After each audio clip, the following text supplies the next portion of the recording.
जय हिंद मेरे प्यारे बच्चों एवं प्यारे साथियों। बोर्ड एग्जाम प्रिपरेशन 2.0 में आपका स्वागत है। प्यारे बच्चों, आज हम करने वाले हैं झारखंड बोर्ड द्वारा जारी किया गया मैथ के कुछ ऐसे प्रीवियस ईयर क्वेश्चन को जो कि आपके बोर्ड एग्जाम 2024 के लिए बेहद इम्पोर्टेंट है। यदि आप मैथ में अच्छा नंबर करना चाहते हैं, 100 आउट ऑफ 100 करना चाहते हैं, तो हमारे द्वारा ये जो सीरीज चलाया जा रहा है क्वेश्चन बैंक वाला, इसका सारा क्वेश्चन आप तैयारी करें। मैं गारंटी लेता हूँ कि आपका 100 आउट ऑफ 100 ज़रूर आएगा। मैं इस वीडियो में आपको सब्जेक्टिव क्वेश्चन कराने वाला हूँ।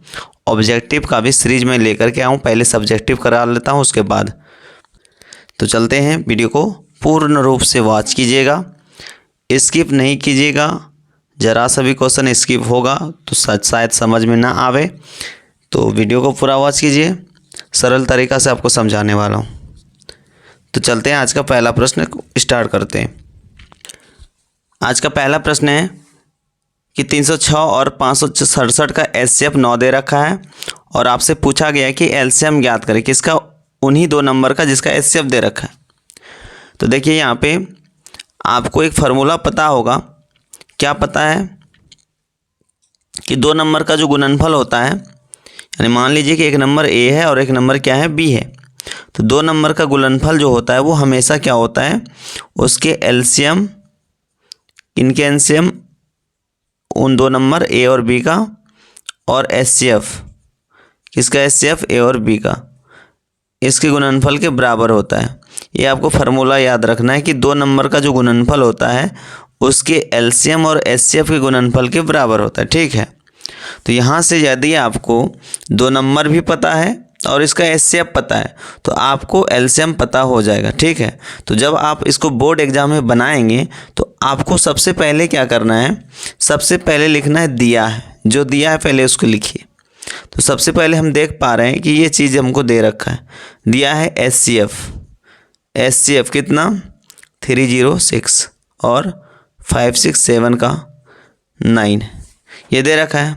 हमको निकालना है एलसीएम, डायरेक्ट हम फार्मूला का यूज करेंगे, इसलिए एलसीएम किसका, एलसीएम 306 और 567, ये ए और बी का मान दे रखा है। ठीक है, तो जब भी एलसीएम निकालेंगे तो आपको हमेशा क्या करना है, एलसीएम निकालेंगे तो एचसीएफ नीचे आएगा, और अगर एचसीएफ निकालते हैं तो एलसीएम नीचे आएगा, और फर्स्ट नंबर और सेकंड नंबर हमेशा गुना में ऊपर जाएगा। ठीक है, तो यहाँ पे फर्स्ट नंबर कितना है 306, इसको लिखना है। सेकंड नंबर कितना है 567, दोनों को गुना में ऊपर लिखना है। और इसका जो एचसीएफ है कितना दे रखा है 9, तो उस एचसीएफ को हम यहाँ पे रखेंगे, किसको, एचसीएफ ऑफ 306 इन और 567 का। अब यहाँ से ये 306 इंटू 567 बटे में इसका एचसीएफ कितना दे रखा है 9 दे रखा है। अब यहाँ पे 9 लिखेंगे और यहाँ से आपको कटा देना है। जब इसको हम कटाएंगे तो कितना हो जाएगा, 9 से 9 6 के 54, 9 से 9 तिया 27। अब यहाँ से इन दोनों नंबर को गुना कर लेंगे तो आपका गुना करके आ जाएगा 22,338। साइड में गुना कर लीजिएगा 22,338 और यही आपका आंसर निकल जाएगा। तो बेहद ही आसान है, आपको प्रोसेस इसी प्रकार से यूज करना है ताकि आपको फुल में फुल नंबर मिल सके। ठीक है, बहुत ही इजी है, साफ़ सुथरा बनाइएगा तो और भी नंबर मिलेगा। इसी प्रकार से थोड़ा सा डिज़ाइन देके बनाइएगा, थोड़ा सा साफ़ सुथरा बनाइएगा। ठीक है, अगला प्रश्न है, निम्नलिखित परिमेय संख्या का दशमलव प्रसार शांत है या अशांत, ये बताना है। ठीक है, यहाँ आपको 3 प्रश्न दे रखा है, तीनों को आपको बताना है कि शांत है कि अशांत है। तो सबसे पहला नंबर पे हम बात करते हैं, जैसे यहाँ पे 13/3125 दे रखा है, आपको बताना है बिना भाग का प्रक्रिया किए बिना बताना है कि शांत है कि अशांत है। तो सबसे पहला स्टेप हमको करना क्या होता है कि ये जो ऊपर वाला अंश वाला नंबर है इसका अभाज्य गुणनखंड करेंगे। तो ये तो खुद में अभाज्य संख्या है 13, तो इसका अभाज्य गुणनखंड होगा नहीं, तो ये 13 ही रहेगा। फिर नीचे वाला संख्या का अभाज्य गुणनखंड कैसे करते हैं, अभाज्य गुणनखंड करने के लिए जिस भी नंबर का अभाज्य गुणनखंड करते हैं इस प्रकार से लिखेंगे इसको और देखेंगे कि ये किस अभाज्य संख्या से सबसे पहले डिवाइड होता है। सबसे पहला अभाज्य संख्या 2 होता है। 2 से डिवाइड कराने के लिए पीछे तुक्का का कोई टेबल होना चाहिए या फिर 0 होना चाहिए, तो ये 2 से डिवाइड नहीं होगा। 3 से चेक करने का तरीका है कि ये संख्या के अंकों को आपस में जोड़ेंगे और यदि 3 से डिवाइड हो जाता है तो ये पूरा नंबर 3 से डिवाइड होगा। तो जोड़ के देखते, 5 2 7, 1 8, 8 3 11। 11 3 से डिविजिबल नहीं है, इसलिए 3 से डिवाइड नहीं होगा। पीछे 5 है तो ज़रूर ये 5 से डिवाइड होगा। 5 से 5 6 के 30, 1 बचेगा, 12 बनेगा, 5 दूनी 10, 2 बचेगा 25, 25 25। फिर ये 5 से डिवाइड होने वाला है, पीछे 5 आ गया, 5 का 5, 5 दूनी 10, 25 25। और फिर से 5 से डिवाइड होने वाला संख्या 5 दूनी 10, 25 25। और फिर 5 से 25 25। यहाँ पे हम देखेंगे 5 कितना बार है, 1 2 3 4 5 बार है, तो यहाँ पे लिखेंगे 5 पर पावर 5। ठीक है, कोई भी ऐसा नंबर इसके साथ गुना में नहीं आया जिससे कि 13 कट जाए। तो इस प्रकार से हो चुका है ये। अब आपको लिखना है इसको क्या, 13 बटे में, यहाँ पे गुना में कुछ नहीं है तो कितना है, 1 है, तो इसको हम लिख सकते हैं 5 पर पावर 5 गुना 2 पर पावर 0, क्योंकि किसी भी संख्या का पावर अगर 0 लगाते हैं तो वो 1 होता है। ठीक है, तो 1 को हम ये लिख सकते हैं। ये क्यों लिखें, अब यहाँ लिखेंगे चूँकि यहाँ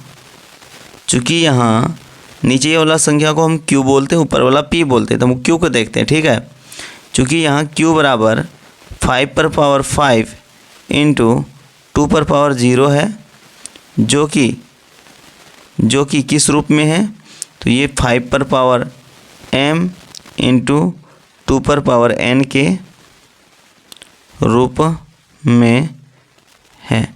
और अगर ये इस रूप में, इसका q अगर इस रूप में होता है तो हम बोलते हैं दशमलव प्रसार जो परिमेय संख्या का होगा वो क्या होगा, शांत होगा। ठीक है, तो यहाँ पे लिखेंगे अतः परिमेय संख्या 13/3125 का दशमलव प्रसार शांत है, और यही आपका आंसर हो जाएगा। ठीक है, इसी प्रकार से अगला नंबर भी बनाने वाले। बी नंबर में जैसे कि आपको 35/50 दे रखा है। सबसे पहले 35 का भाज्य गुणनखंड जब करेंगे तो हो जाएगा 5 पर पावर 1 गुना 7 पर पावर 1, क्योंकि 5 से डिवाइड होगा 7 बार में और दोनों ही अभाज्य संख्या हो जाएगा, इसलिए आगे डिवाइड नहीं होगा। अगला 50 को सबसे पहले 2 से डिवाइड कराएंगे 25 बार में, और 25 5 से डिवाइड कराएंगे 5 बार में, 2 गुना 5 पर पावर 2 हो जाएगा। आप इसको डिवाइड करा के देख लीजिएगा, इसका अभाज्य गुणनखंड ये हो जाएगा। अब यहाँ से हम देख पाएंगे कि ये 5 पर पावर 1 से 5 पर पावर 1 कैंसिल हो जाएगा, तो यहाँ बचेगा 5 पर पावर 1, और मेरे पास ऊपर 7 हो जाएगा और नीचे 2 पर पावर 1 इंटू 5 पर पावर 1। तो हम नीचे देख पा रहे हैं, यहाँ पर लिखेंगे कि यहाँ क्यू जो दिख रहा है 2 पर पावर 1 इंटू 5 पर पावर 1, जो कि 5 पर पावर m इंटू 2 पर पावर n के रूप का है। इसलिए परिमेय संख्या जो होगा, इसलिए परिमेय संख्या 35/50 का दशमलव प्रसार शांत है। क्या है, शांत। तो शांत और अशांत आप इस प्रकार से याद कर सकते हैं। अगर इस रूप में नहीं होता है तो हम इसे अशांत बोलेंगे। तो 2 क्वेश्चन मैंने बताया इसका। एक क्वेश्चन जो सी नंबर है वो आप खुद से करेंगे और बताएंगे कि ये दशमलव प्रसार शांत है या अशांत है। कमेंट बॉक्स में ज़रूर जवाब कीजिएगा। चलते हैं अगले प्रश्न पर। अगला प्रश्न कुछ इस प्रकार से है कि 26 और 91 का एचसीएफ और एलसीएम ज्ञात कीजिए, और इसका जांच भी करना है कि 2 संख्याओं का जो गुणनफल होता है एलसीएम गुना एचसीएफ होता है। तो सबसे पहला काम सॉल्यूशन में आपको लिखना है 26 का अभाज्य गुणनखंड 2 से ये 13 बार में डिवाइड होगा तो 26 का भाज्य गुणनखंड हो जाएगा 2 पर पावर 1, और 13 भी एक बार आया है तो 13 पर पावर 1। 91 का फिर करेंगे तो 13 7 1 यानी 7 से ये 13 बार में खाएगा, और 91 का जो अभाज्य गुणनखंड होगा वो 7 पर पावर 1 गुना 13 पर पावर 1 होगा। ठीक है, जब दोनों नंबर का अभाज्य गुणनखंड निकाल लेंगे उसके बाद आपको एचसीएफ निकालना है। तो एचसीएफ क्या हो जाएगा यहाँ से, तो एचसीएफ निकालते कैसे, दोनों नंबर का जो कॉमन पार्ट होता है उसका छोटा पावर लेते हैं। तो दोनों नंबर में कॉमन पार्ट ये 13 मिल रहा है, दोनों का सेम पावर है, तो हम क्या करेंगे किसी एक पावर को उठा लेंगे। अगर छोटा रहता जो हम उसको लेते, अगर एक बड़ा एक छोटा होता तो हम छोटे वाले को लेते, लेकिन यहाँ पे दोनों सेम पावर है मिलने वाली चीज़। तो 13 मिल रहा है, 13 को लिखेंगे, और छोटा पावर यहाँ पे कोई नहीं सेम है तो वहाँ पे 1 ले लेंगे, और यहाँ से इसका एचसीएफ निकल जाएगा आपका 13। अब यदि हम एलसीएम का बात करें तो सबसे पहले क्या करते हैं, जो कॉमन पार्ट होता है उसका बड़ा पावर, तो कॉमन पार्ट तो यहाँ 13 है लेकिन बड़ा पावर तो है नहीं दोनों में से कोई, दोनों सेम है, तो 1 को लेंगे और गुना जो एक्स्ट्रा बच जाएगा उसको भी लेंगे, तो 2 पर पावर 1 गुना 7 पर पावर 1। और यहाँ से आपका जब इसको मल्टीप्लाई करेंगे गुना करेंगे तो 13 दूनी 26 और 26 गुना 7 करेंगे तो हो जाएगा आपका 182, और यहाँ से एलसीएम आपका निकल गया 182। ठीक है, तो एचसीएफ और एलसीएम ज्ञात करने की जो बात है उसको हमने पूरा कर लिया। अब जांच करना है तो यहाँ लिखेंगे जांच, क्या लिखेंगे जांच। जांच क्या करना है कि 2 नंबर का जो गुणनफल होता है वो एलसीएम गुना एचसीएफ होता है, तो पहले 2 नंबर का गुणनफल, 2 संख्याओं का गुणनफल लिखेंगे। तो 2 संख्या क्या क्या है, 26 और 91, तो 26 गुना 91 करेंगे, और इन 2 नंबर का जो गुणनफल होगा वो कुछ इस प्रकार से होगा 2366। ठीक है, और अब क्या करना है, एलसीएम गुना एचसीएफ निकाल लेना, एलसीएम गुना एचसीएफ। तो एलसीएम कितना आया था 182 गुना 13 हो जाएगा, इसको भी मल्टीप्लाई करेंगे तो 1366 ही आएगा। और इस प्रकार से हम देख पाएंगे 2 संख्या का जो गुणनफल है वो एलसीएम और एचसीएफ के गुणनफल के बराबर है, और ये जांच भी आपका क्या हो जाता है, प्रूव्ड हो जाता है। ठीक है, अतः देखिए यहाँ पे आपको लास्ट में लिख देना है 2 संख्याओं का